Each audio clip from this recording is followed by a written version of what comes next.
കയ്പ്പൊക്കെ ഇഷ്ടമല്ലാത്തവർക്ക് നല്ല ടേസ്റ്റി ആയിട്ട് അടിപൊളിയായിട്ട് കഴിക്കാൻ പറ്റിയ ഒരു സാധനം നമുക്കിന്ന് ഉണ്ടാക്കാം കേട്ടോ.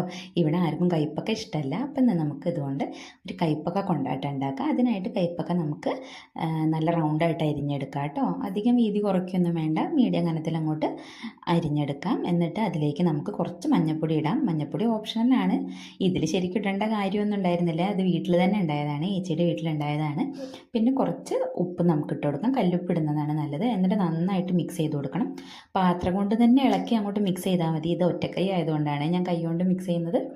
അങ്ങനെ ഉപ്പും മഞ്ഞപ്പൊടിയൊക്കെ എല്ലായിടെയും പിടിച്ച ശേഷം നമുക്കതൊരു മുറത്തിലേക്ക് അങ്ങോട്ട് ഇട്ട് കൊടുക്കാം കേട്ടോ. മുറത്തിലൊരു പേപ്പർ വെച്ചിട്ട് ഇട്ടാൽ വെള്ളം പെട്ടെന്ന് വറ്റിപ്പോയിക്കോളും.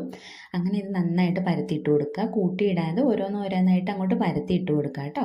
എന്നിട്ട് നല്ല വെയിലത്ത് വെച്ച് 2 ദിവസം ഉണക്കിയാൽ മതി. ഇത് നമുക്ക് കുറേ കാലത്തേക്ക് ഉപയോഗിക്കാൻ പറ്റും, വർഷങ്ങളോളം കേടുകൂടാതെ ഉപയോഗിക്കാൻ പറ്റും കേട്ടോ.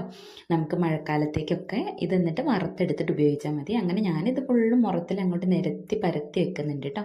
അധികമൊന്നുമില്ല, അതുകൊണ്ട് കുറച്ചേ ഉണ്ടായിരുന്നുള്ളൂ. പിന്നെ ഞാൻ മുകളിൽ ടെറസിലേക്ക് പോയി. നല്ല വെയിലാണ്, ഇത് 2 ദിവസമൊന്നും വേണ്ടി വരില്ല, അതിൻ്റെ മുന്നേ ഉണങ്ങുന്നുണ്ടാവും. ഉണങ്ങി കഴിയുമ്പോൾ ഞാൻ അപ്ഡേറ്റ് കാണിക്കാം കേട്ടോ. നല്ല ടേസ്റ്റാണ് ഇത്. പൊരിച്ച് കഴിക്കാൻ വേണ്ടിയിട്ട് എല്ലാവരും ഒന്ന് ട്രൈ ചെയ്ത് നോക്കണേ. കൈപ്പക്കയൊക്കെ വീട്ടിൽ